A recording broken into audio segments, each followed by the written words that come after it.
Hello, my ride or dies. Welcome back to my channel. I have so much good news. I have so much to get off my soul. And I literally just woke up. Look at that. I'm really, really bad. I had mascara on yesterday and I didn't take it off. So hashtag shame on me because that is not good. Never sleep in any product, especially like around your eyes. So I need to be more diligent about that, but we're not here to critique my inability or lack of inability to take off my mascara. We're here to talk about more positive things this time, guys. I'm in such a different, I'm sorry, I keep looking because, we in New York and the Popo, they be around. They've been around, giving people citations, giving people tickets. They've been really, really, hectic here, really, really intense, especially here in Brooklyn. So I have to be on the lookout because I don't want to get a citation or a ticket for sitting too long in my car. I mean, honestly, but whatever. I woke up super early this morning like I always do, and I was like, you know what? How about I try something new on my channel? How about I just go ahead and be completely transparent with you guys? I am the type of person that when I'm experiencing something and I'm going through something, I become a hermit and hold on. You guys are about to get a little bit of ASMR with Chicle. I have some hashtag not sponsored Orbit gum because I used to love the commercials. Does anybody remember the Orbit commercials where it'd be like, lint liquor, you pompous head pooty queen, where they were like cursing, but because they were chewing the gum, the curses were coming out clean. That commercial always had me in tears. That commercial always had me in knots. I swear, if you don't know the commercial, look up the Orbit gum commercial. Potty mouth. That is a little cute laugh. That's a throwback laugh. All right, you see, I'm getting off a topic. But yesterday, I was FaceTiming with somebody that I know. And they made a joke. And they were like, do you live in your truck? And I was like, no, why do you say that? They were like, no reason, I'm just asking. I know you're going through some hard times. I saw it on your channel. You know what, let me be shady this morning. Let me go ahead and be shady. It was a guy. It was a guy, a situationship. I try not to be, I don't hold on to anything. So there was no bad blood between me and this person. It just wasn't there, This person wanted something. Let's keep it real. You know what? We're going to keep it straight funky. He wanted the box. He wanted the goods. He wanted the cow. He wanted the milk. He wanted it all. But he couldn't give anything but that. There will be no future. There will be no going outside. There will be no nothing. And you know what? It is 2020. Coronavirus has whooped my ass. And I am not accepting bad behavior. So that was never a thing. But, he never treated me badly. It was always respectful. Besides that disrespect, oh, God, it's so, you know what? Bad, Michelle. Bad. I know better. I'm doing better. So thank God I never gave him anything, not even a freaking kiss. He never even got to meet me. But sometimes, you know what I like to do? I like to just hear the crazy things that come out of their mouth, like the 1,000,001 excuses as to why they can't be with a trans woman. If you guys want to know some of the craziest excuses I've heard as to why, or excuses that men have given me as to why they can't be with me, how I'm perfect, but they can't be with me. That is funny. Honestly, it some people would look at it like, wow, that's sad. Honestly, I laugh at it because it's like, I'm so good in my spirit and I love myself and I enjoy myself so much now. Like really, really, I know what that really, really means to me. And that's the thing, guys. Like, I am grateful. You know, I know that I cry. I know that I complain. I know that, you know, I voice a lot of stuff that I'm going through. That's just me sharing my human experience. But I don't want you guys to get it twisted at all.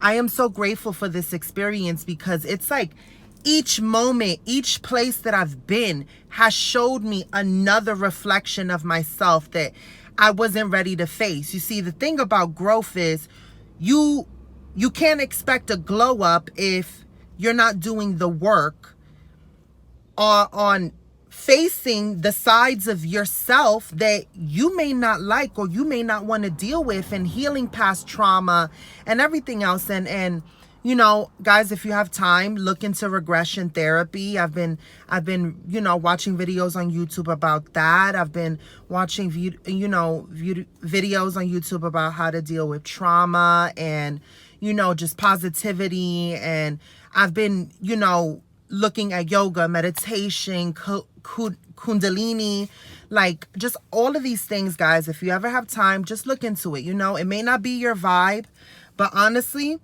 I have come to such a good place with myself through taking the time to really, really like sit and look at myself and really, really say, hey girl, life literally took everything from you and you wound it up right back in square one. I left New York when I was 23 years old.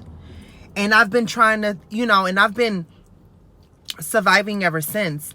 I've lost everything now due to COVID-19.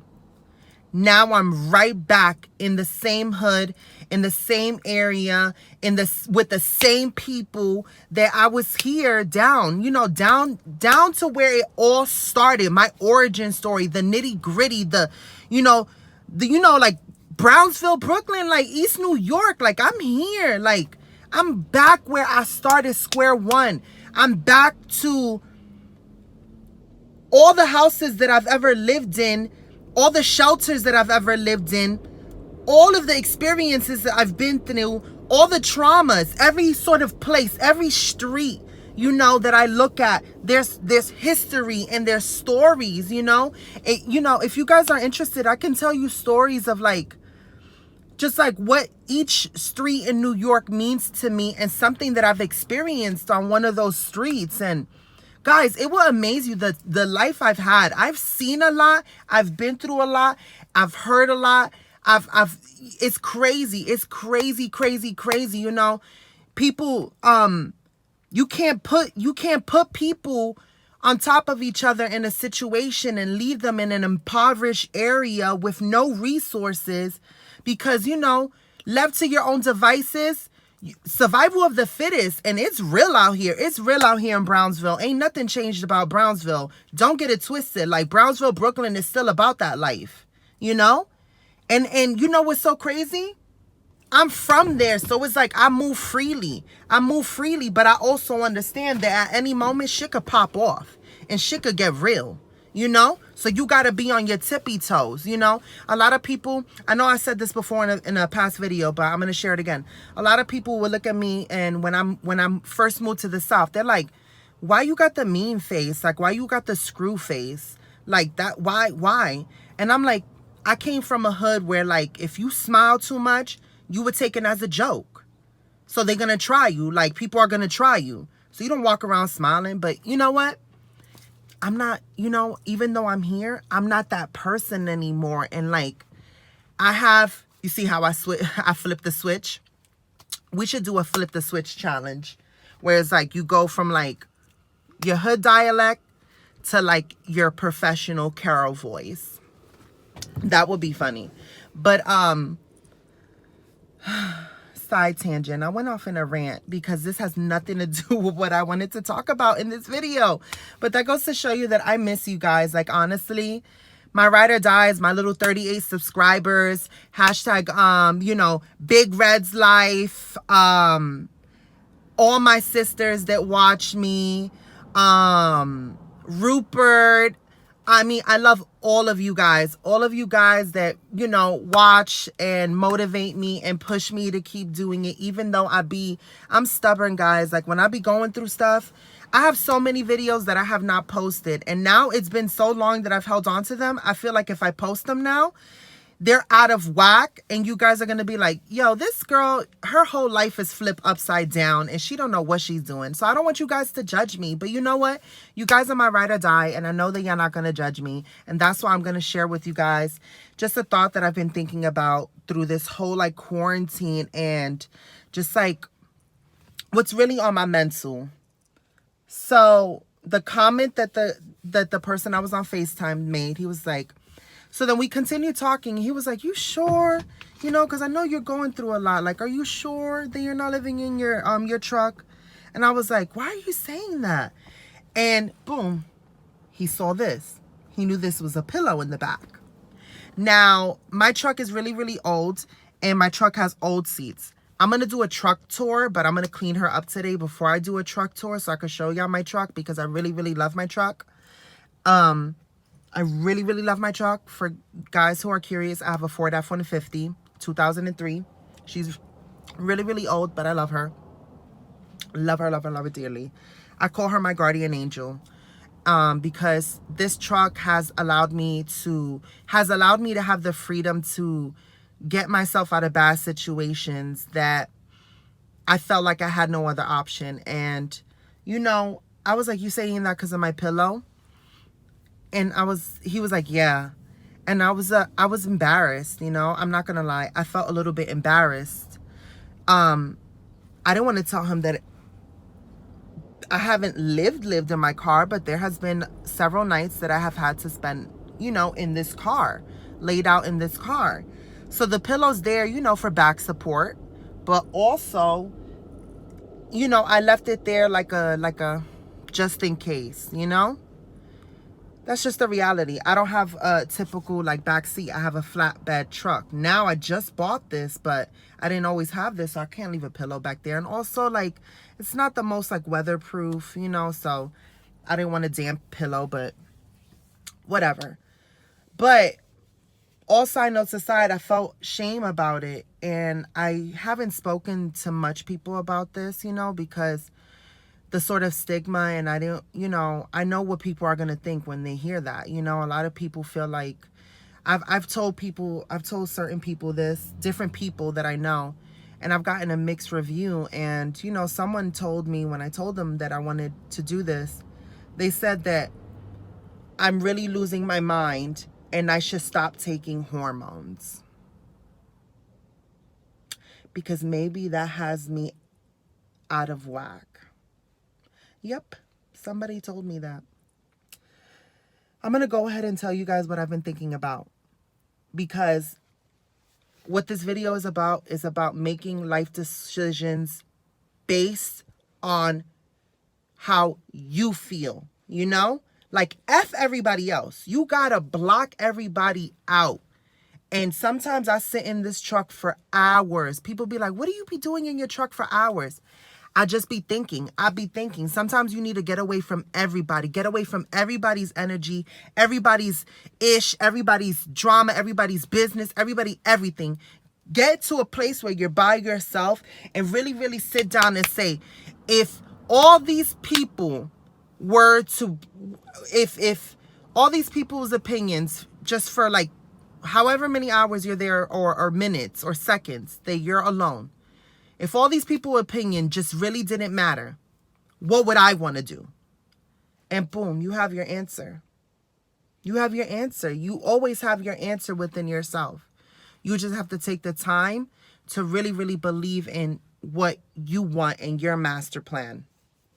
So I have secretly watched a lot of van lifers, a lot of trailer lifers, you know, where they travel the world and they live out of their cars, and it has allowed them to have financial freedom. And I've secretly always wanted to explore that option. And but I want like a slide-in truck camper, you know. And I've been thinking about like my life and how I was living my life before. I was working for companies, you know, where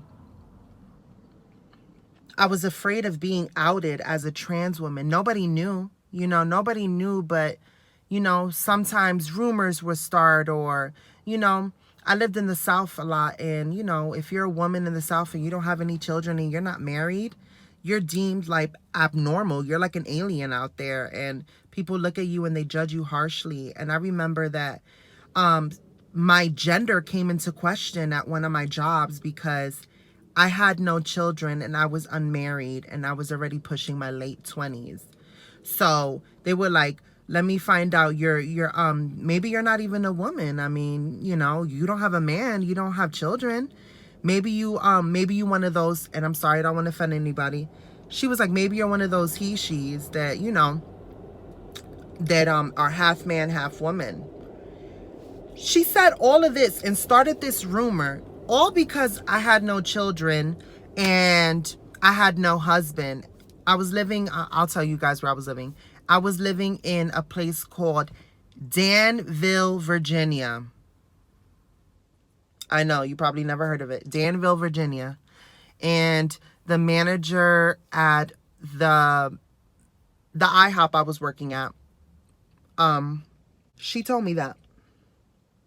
But because she was the manager, you know what? And at that point, the regional, you know, I worked there for like almost 2 years as a second job. You know, once I got my job as a CNA, I was still holding on to that job because I wanted extra income.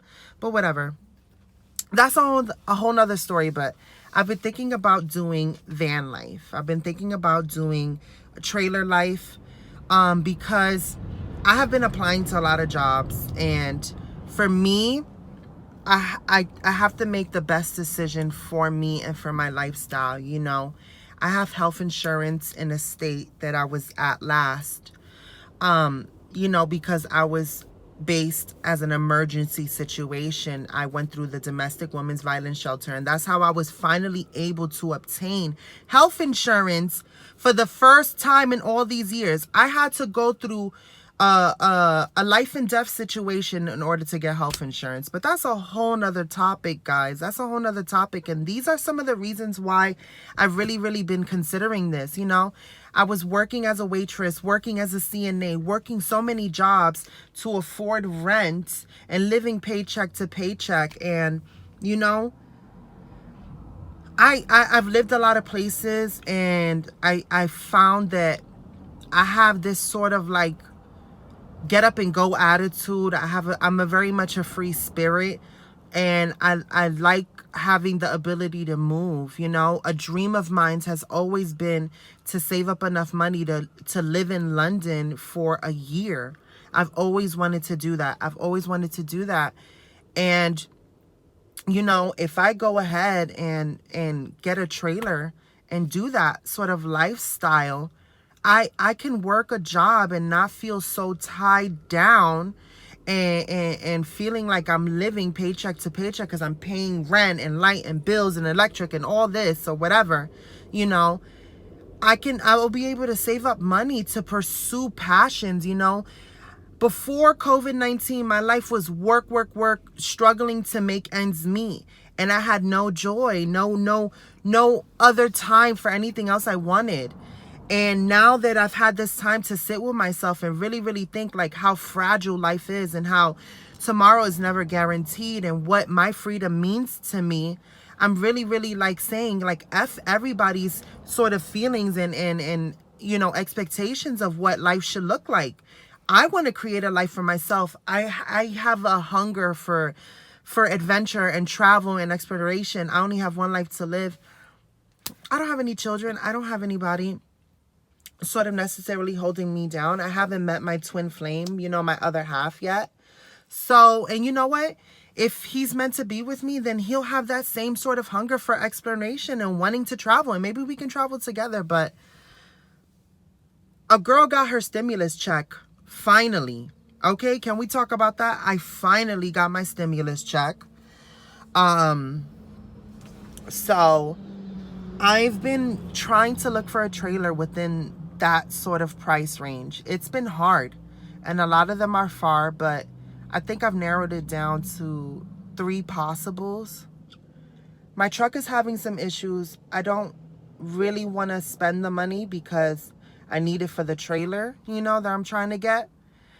because I have job offers in different states that I'm interested in taking, but I have no place to stay there. And all these apartments out here are asking that you make at least 3 times the amount that the rent is. Right now, there's no jobs that are really working at full capacity, you know? And what they're doing is they're doing swing rotating shifts. So like you'll work 3 days and then don't work the other days of the week. And they're only working on part-time hours. A lot of the places are doing that. So it's like, I'm not going to be making 3 times the amount to be able to afford an apartment.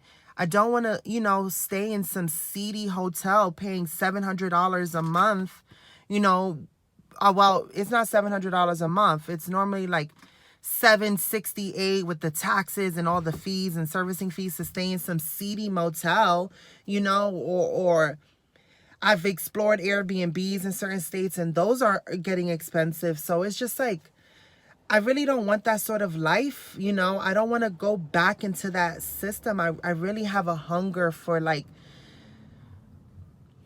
more than just that, and this can give me that freedom, it can give me that freedom to be able to do that. I know that this sounds like so and I'm not the girl who's used to asking. I mean, I'm gonna be honest with you. I'm going to be honest with you.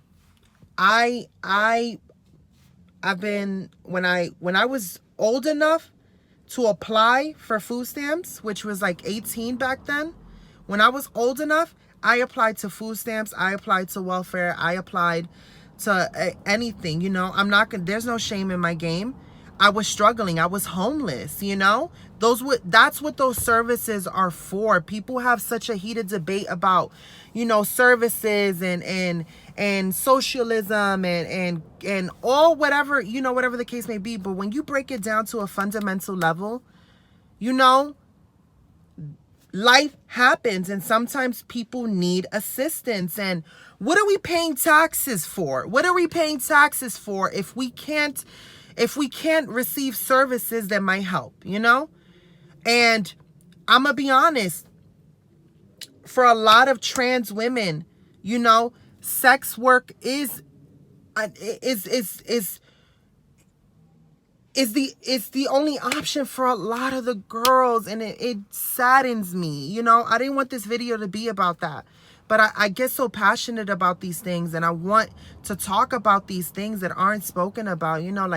I hear so many people saying, oh, welfare and food stamps make people lazy. And, I'm not going to lie, there's people that abuse the system. But you know what?